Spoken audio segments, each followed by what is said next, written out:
Il y a des cons partout, sur les côtés, dessus, dessous, sur les sommets, au fond des trous. Partout, partout, il y en a partout. Partout, partout, il y en a partout. Compromis.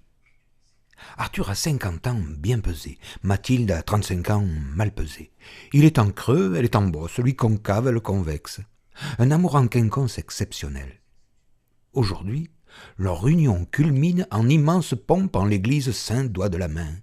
En ce dimanche de juillet, le couple resplendissant marche lentement vers l'hôtel 3 étoiles, bras dessus, jambes dessous, les regards bienveillants d'une foule d'ouailles qui caquettent. Au son d'une marche nuptiale de province que pédale un harmonium essoufflé, la longue robe de la mariée traîne dans la poussière des dalles de la maison de Dieu, en traçant derrière elle un chemin lumineux qui aurait mieux fait d'être devant. Arthur marche mécaniquement. Il est ailleurs. L'idée de transporter ce soir sa promise dans les bras l'affole un peu, mais celle de plonger enfin dans cet océan charnel tant promis l'émoustille beaucoup.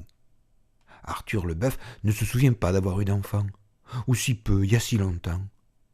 Par contre, il se souvient très bien du numéro de loto qui lui a fait gagner des tas de millions. Mathilde la vache ne se souvient plus de s'être déjà mariée, ou si peu, il y a si longtemps. Par contre, elle se souvient très bien du nombre de millions qui lui tendent les liasses. Tout le village, assis sur le banc de l'église, est conscient de cette arnaque que le bon Dieu devra sceller. Évidemment, sauf le marié qui s'obstine à penser que c'est l'esthétique de ses oreilles et la pureté de son âme qui ont épaté sa promise. Ah, demain, Venise, ah, Venise. Certes, Arthur ne sait pas nager, mais Mathilde lui a assuré que les trottoirs étaient larges. Le curé s'avance d'un pas solennel et lance en écho vers les croisées d'ogives qui amplifient le message. « Arthur Leboeuf, je souhaite que votre chemin aux côtés de Mathilde la vache soit le plus long et le plus paisible possible, et surtout, que vos enfants soient dévots. » À ces mots, des rires étouffés fusent dans l'église qui pouffe.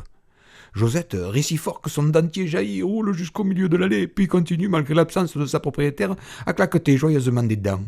Mathilde, qui n'a pas compris le jeu de mots de l'abbé, se retourne étonnée, pensant que quelques accrocs à sa robe ont occasionné le chahut.